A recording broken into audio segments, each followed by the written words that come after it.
Hello everyone, good evening all of you.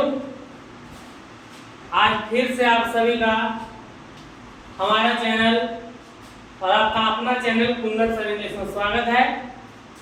जैसा कि आप जानते हैं, 2 दिनों से मैं एक नई पहल कर रहा हूँ, नई उम्मीद को लेकर मैं आया हूँ बच्चों के मांग पे, जो है जिसका नाम है इतिहास।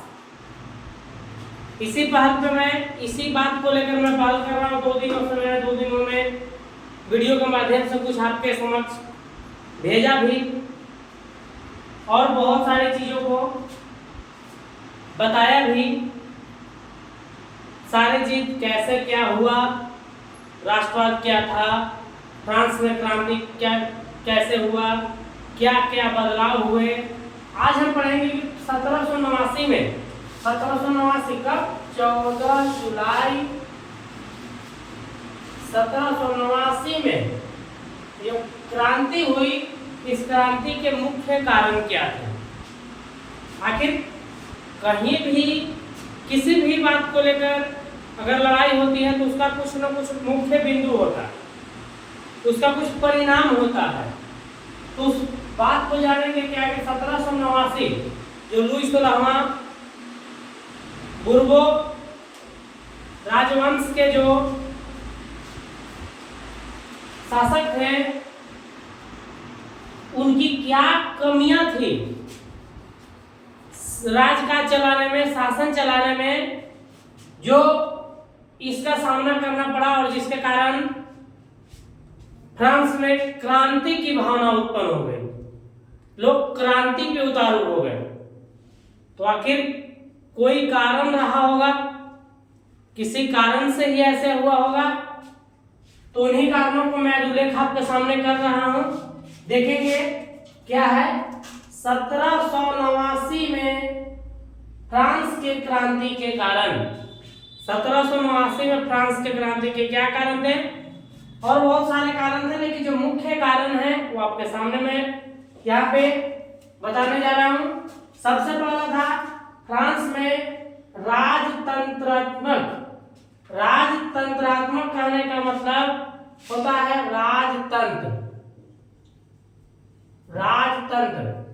राज का मतलब राजा, और तंत्र का मतलब शासन, यानी राजा का शासन, यानी एक ऐसी शासन व्यवस्था जिसमें लोगों के लिए किसी भी प्रकार की सुविधाएं को अपने हित में देखते हुए नहीं, बल्कि राजा के द्वारा जो लागू किया गया उन्हीं बातों को ध्यान में रखते हुए चलाया जाता था।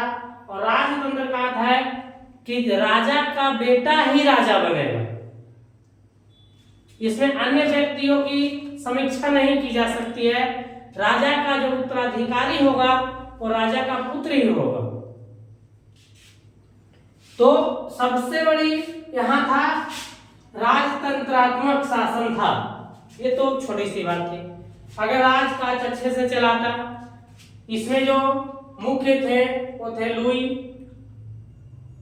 16वां। वहां के उस समय फ्रांसीसी क्रांति के समय शासक थे लुई 16वां, लेकिन उनका एक बहुत बड़ा अवगुण था, जो आप देख सकते हैं फ्रांस में लुई 16वां का निरंकुश शासक। वो कैसे शासक थे? निरंकुश थे। मैंने निरंकुश का जिक्र मेरे पिछले वीडियो में भी किया है कि निरंकुश क्या होता है। तो निरंकुशता के कारण वो सिर्फ अपने रहन सहन, अपने खान पान, अपने चहल पहल पे ध्यान देने में बिजी थे। लोगों की के साथ क्या हो रहा है, लोग कैसे रह रहे हैं, लोगों का रहन सहन क्या है, उन सारे बिंदुओं पे किसी प्रकार का कोई ध्यान नहीं होता था। वो सिर्फ अपने ठाट बाट का, अपने राजशाही जीवन जीने के लिए उत्सुक थे। वही क्या होता है, वही शासक को निरंकुश शासक कहा जाता है। तीसरा था मुख्य कारण समाज के विभिन्न वर्गों के बीच क्या देख सकते हैं आप, वहां कुछ गलतियां हो गई है। समाज के विभिन्न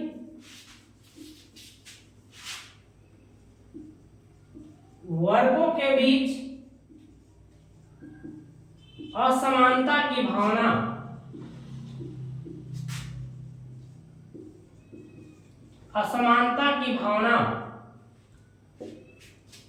सर ये असमानता मतलब असमानता का मतलब समान रूप से किसी चीज को ना प्रदान करना, और वर्ग का मतलब हम समझे तो जाति।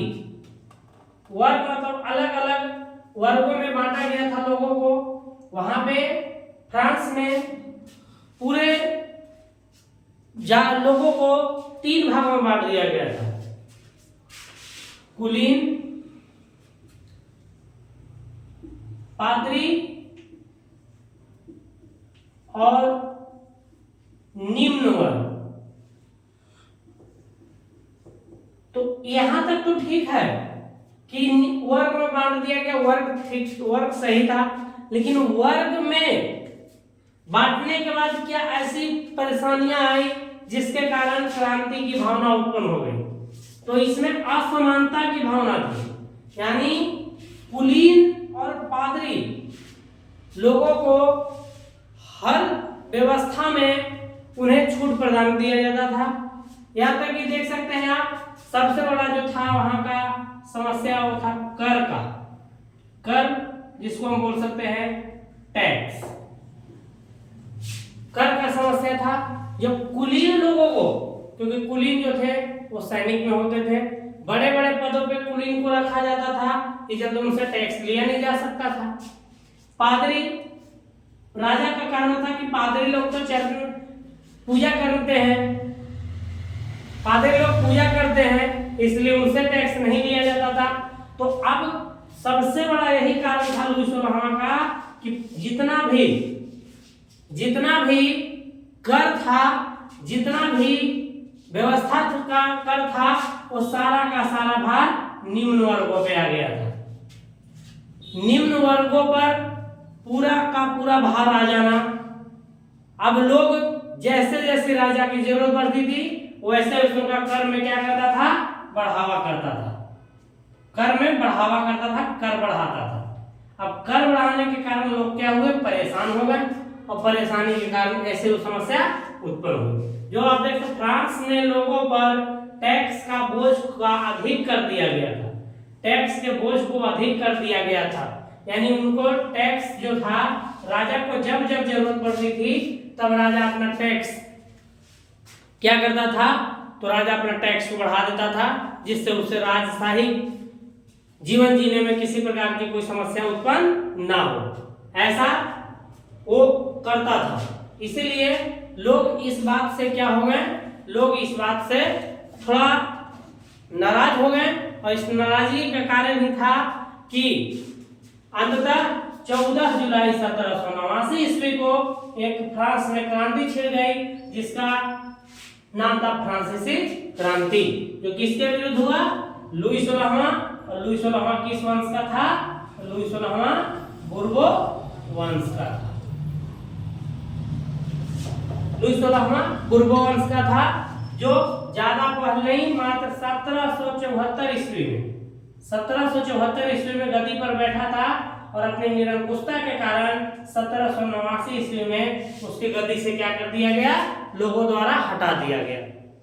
और इस प्रकार से ये था कारण फ्रांसीसी क्रांति के। और बहुत सारे कारण थे, जैसे फ्रांस में लगभग 175 वर्षों से, मैं बताऊंगा आगे, एक स्टेट जनरल की बैठक नहीं हुई थी कि लोगों को क्या सुविधा दी जाए, कैसे उन्हें सुविधा प्रदान की जाए, कैसे उनका रहन सहन होगा, कैसे वो रहेंगे, सारे चीजों को देखने के लिए किसी प्रकार की बैठक नहीं थी। लेकिन राजा की जब जरूरत पड़ती थी कर बढ़ाने की, तब वह क्या करता था, बैठक करता था। और उस बैठक में लोगों की बात नहीं होती थी, भले कि उस बैठक में राजा अपने बात को, अपने कर बढ़ाना, लोगों की, कुलीन पादरी वर्गों की मांग को बढ़ाना, ये सारी चीजें होती थी, ना कि निम्न वर्ग के बारे में कोई बातें सोची जाती थी। और निम्न वर्ग के बारे में ना सोचना ही सबसे बड़ा कारण हुआ कि फ्रांस में क्रांति की भावना उत्पन्न हो गई। अब आप लोग यहाँ से स्क्रीनशॉट ले सकते हैं या आप नोट कर लीजिए।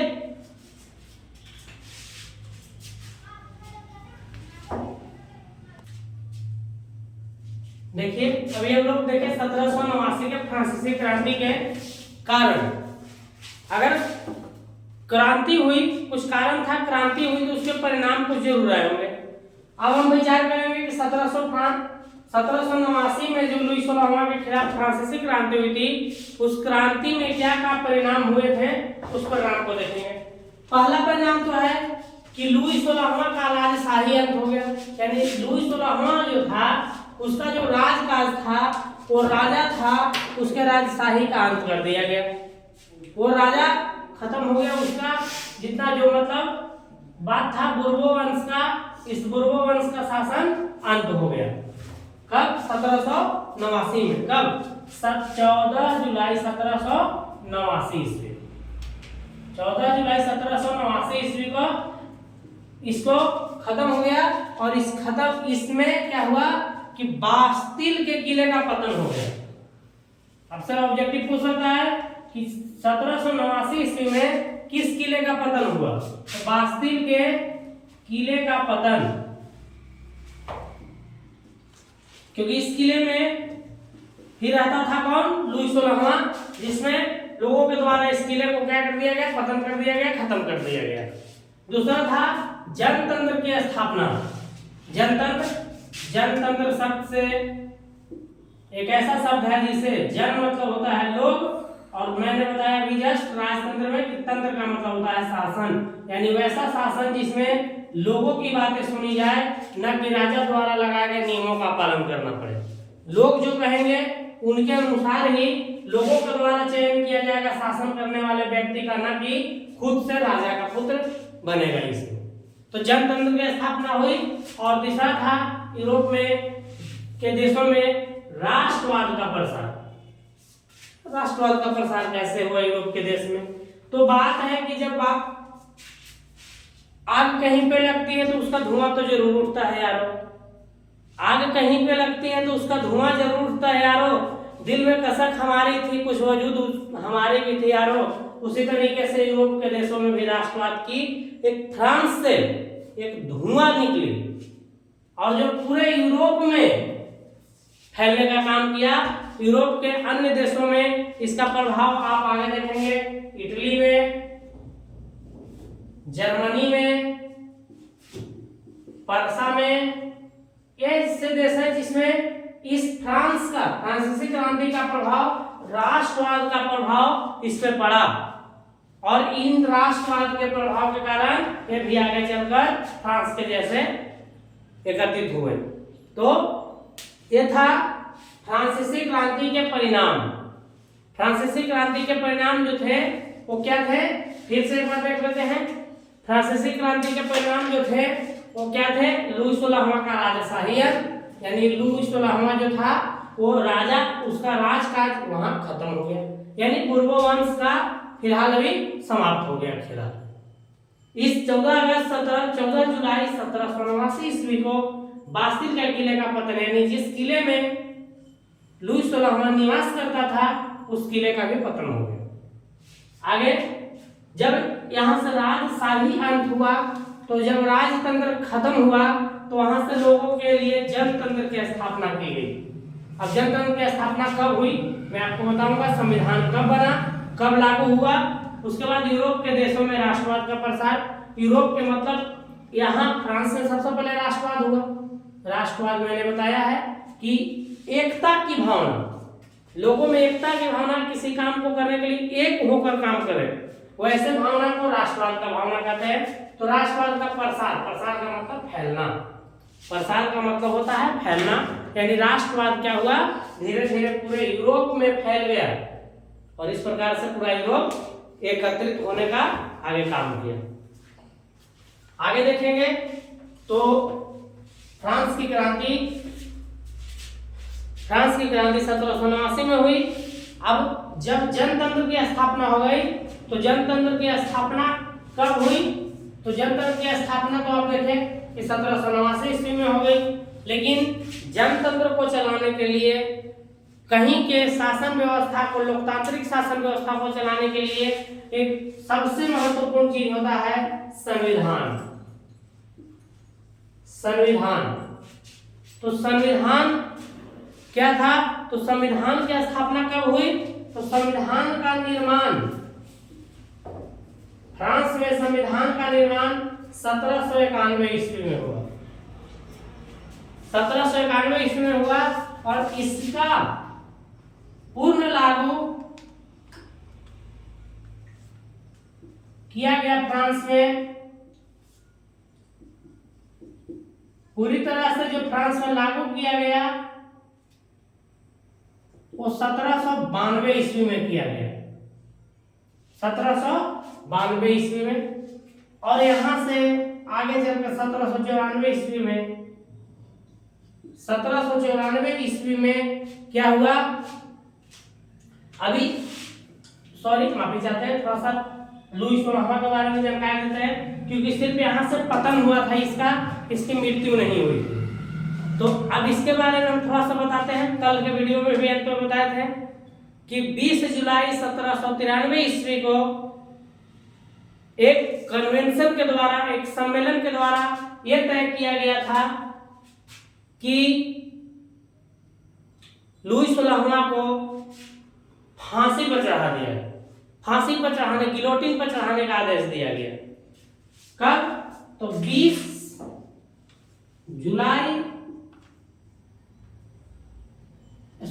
जनवरी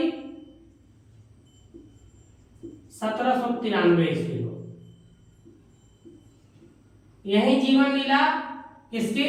तो लुई सोलहवां की।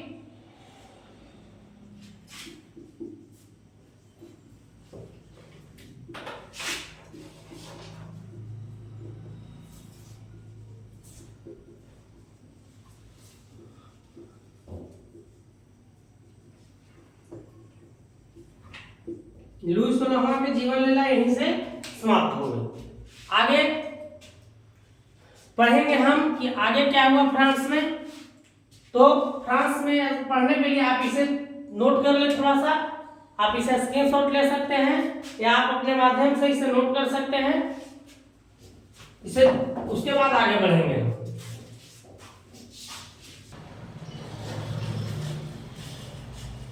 अब आगे देखेंगे 1793 में जब लुई सोलहवां की मृत्यु हो गई, उसके बाद वहां का शासन व्यवस्था कैसे चली। तो 1794 ईस्वी में, 1794 ईस्वी में डायरेक्टरी का शासन लागू हुआ।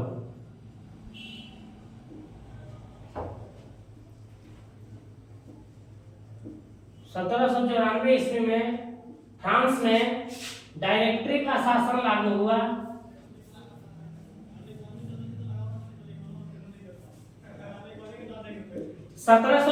ईस्वी में डायरेक्टरी का शासन लागू हुआ और यह शासन 5 सालों तक चली, जिसमें 1799 ईस्वी में नेपोलियन बोनापार्ट ने,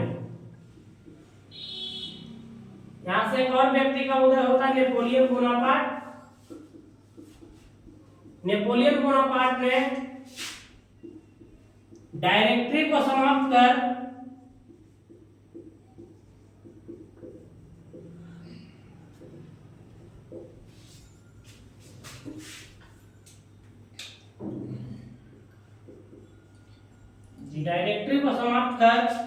प्रथम कौंसल बना।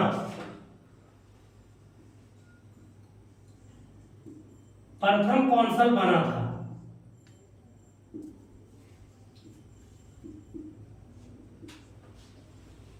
आगे चलकर लुई सोलहवां के बाद नेपोलियन बोनापार्ट ने 1804 ईस्वी में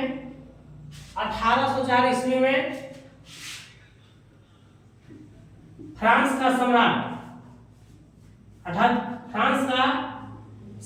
बना और यह 1815 ईस्वी तक फ्रांस पर शासन किया। और यही काल यही काल 1804 से 1815 तक का नेपोलियन युग के नाम से जाना जाता है। नेपोलियन युग के नाम से जाना जाता है। देखेंगे 1793 में लुई सोलहवां की मृत्यु के बाद वहां पे डायरेक्टरी का शासन लागू हुआ। डायरेक्टरी, उसके बाद इस डायरेक्टरी को शासन खत्म कर नेपोलियन बोनापार्ट ने डायरेक्टरी खत्म किया और प्रथम कौंसल के रूप में चुना गया, प्रथम कौंसल बना। इसके बाद 1804 ईस्वी में फ्रांस का सम्राट बना और फ्रांस का सम्राट बनने के बाद बहुत सारी जानकारियां उपलब्ध कराऊंगा आगे। और इसका शासन काल 1815 तक चला, लेकिन मित्र राष्ट्रों ने मिलकर 1815 में वाटरलू के युद्ध में इसे पराजित किया और पराजित कर इसे सेंट हेलेना नामक टापू पर क्या किया, बंदी बनाकर वहां इसे छोड़ दिया। जिसमें 6 साल बाद 1821 ईस्वी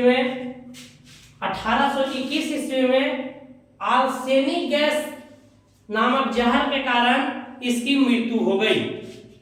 और यह जो काल था 1804 ईस्वी से लेकर 1815 ईस्वी तक का, इस युग का नाम, इसका नाम नेपोलियन युग के नाम से जाना था, क्योंकि इस समय फ्रांस और अन्य राष्ट्रों पर नेपोलियन ने बहुत ज्यादा अपना प्रभुत्व स्थापित किया था।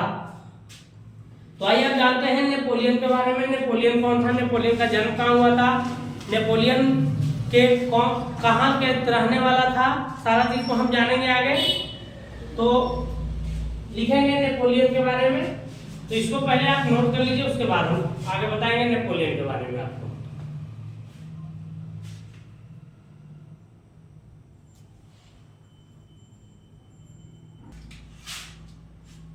देखते हैं आगे नेपोलियन बोनापार्ट कौन था। नेपोलियन बोनापार्ट के बारे में जानते हैं। तो नेपोलियन बोनापार्ट का जन्म 15 अगस्त 1769 ईस्वी को अजासियो कोर्सिया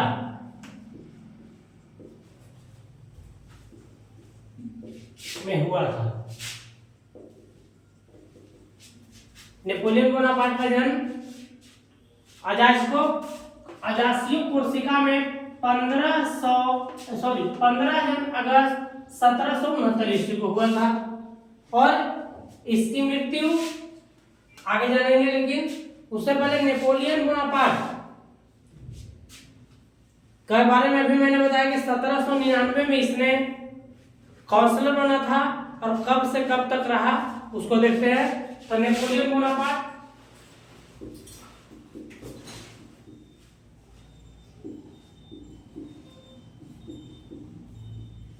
नेपोलियन बोनापार्ट 11 नवंबर 1799 को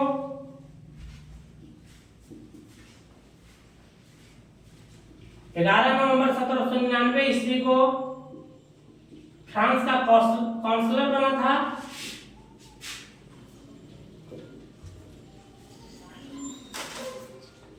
फ्रांस का काउंसलर बना था और वह 18 मई 1804 ईस्वी तक 18 मई 1804 ईस्वी तक काउंसलर के रूप में रहा।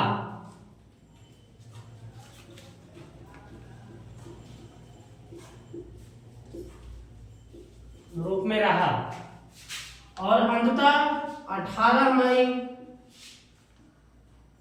1804 ईस्वी को वह फ्रांस का सम्राट बना। 18 मई 1804 ईस्वी को वह फ्रांस का सम्राट बन गया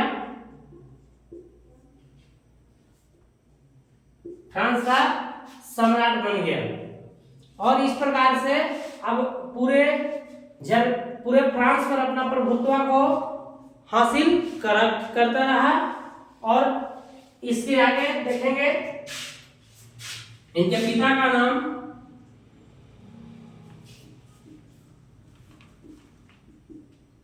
नाम कार्लो बोनापार्ट था। कार्लो बोनापार्ट था और यह अपने जीवन में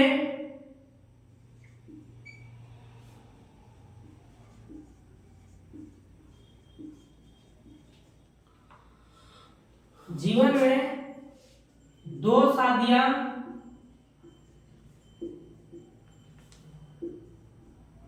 किया, जिसमें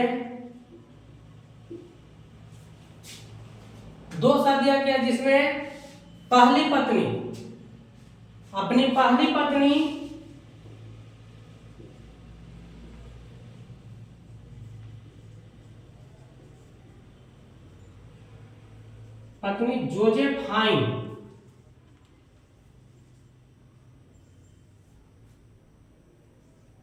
जोजेफाइन को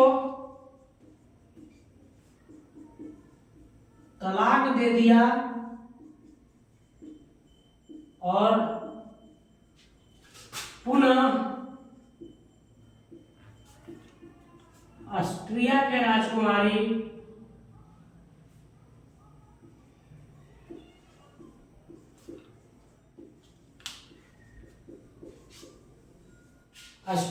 राजकुमारी मोरिया लुइसा से शादी की।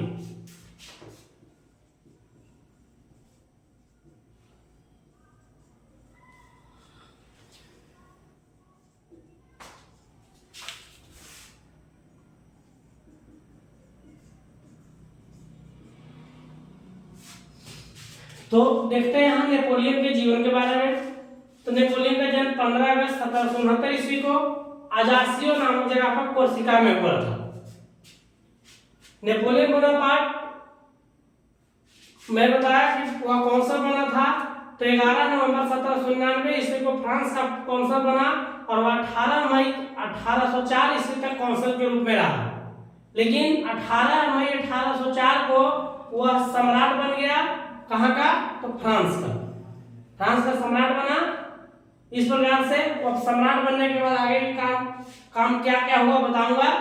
लेकिन इनका परिचय थोड़ा सा, इनके पिता का नाम कार्लो बोनापार्ट था और यह अपने जीवन में 2 शादियां किया, जिसमें पहली पत्नी जिसका नाम जोजेफाइन था, जिससे उसने तलाक दे दिया और फिर ऑस्ट्रिया के राजकुमारी मोरिया लुइसा से उन्होंने शादी की। और उसके बाद अब आज का वीडियो इतना ही। कल फिर आपसे मिलते हैं। फिलहाल क्योंकि अभी बहुत सारी जानकारी आपको नेपोलियन के बारे में बची हुई है, मैं उसे कल अपनी अगले वीडियो में दूंगा क्योंकि वीडियो लंबी हो जाएगी। तो आप चैनल को लाइक सब्सक्राइब जरूर करें। धन्यवाद।